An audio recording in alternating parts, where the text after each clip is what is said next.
This is ToBeFree. Wanted to take a look here at some of these maps that are projecting the most likely places to be affected by earthquakes here in 2017. Now, some of these places we know are prone to having earthquake swarms. Like, for instance, Southern California. They have their own swarm of natural quakes and sometimes man-made quakes from fracking in different areas. The combination usually has California swarming with smaller earthquakes. Now, in other areas that we see quakes associated with natural phenomenon would be, let's say, around Yellowstone here, where we've seen smaller quakes in West Yellowstone popping up due to the venting and the movement of magma under the ground.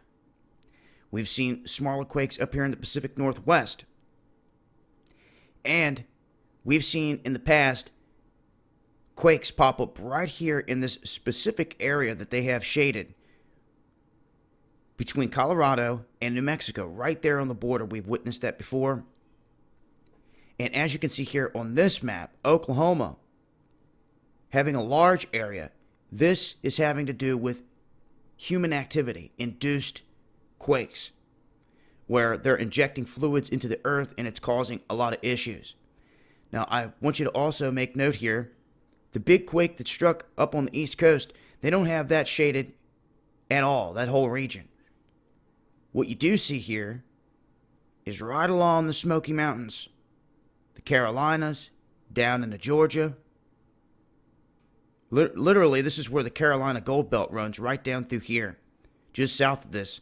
This whole Smoky area mountain, they're saying is susceptible to quakes, and we've seen some smaller quakes there before. Now, the New Madrid. This is an area that has been long overdue for a big quake. Last time a big quake hit here, it caused sand dune mounds to pop up, caused the river to flow backwards, and caused a lot of chaos. It is long overdue, and it's obviously an area that can set off a big quake, and it's been quiet for some time. We have been seeing smaller quakes pop up here every now and then, but nothing super significant. If we start to see swarms pick up in this area, it's something to pay attention to.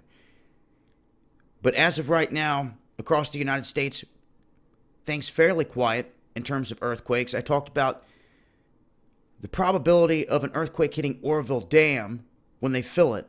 If you missed that, we talked about it in Underground World News last night, and I did a separate video talking about the new gold rush in Oroville. And not only that, the proof and the evidence that they've shown that when they release a lot of water from these dams and then fill them up real quick, it causes earthquakes. How do we know this? Because the Oroville Dam, believe it or not, had a 5.7 earthquake when they did this back in 1975, showing proof that this dam itself can be hit by a big quake if they rapidly fill it back up. It's happened before. Not to mention, we witnessed several smaller quakes when the thing was spilling over. But there's a look at the United States and where they project to see most of the quake activity. You can't rule out, you can see a random one in any spot, especially like what happened on the East Coast. But if you live in one of these areas, like I always say, make sure you have a plan. I will leave a link. It's been ToBeFree. Much love, y'all.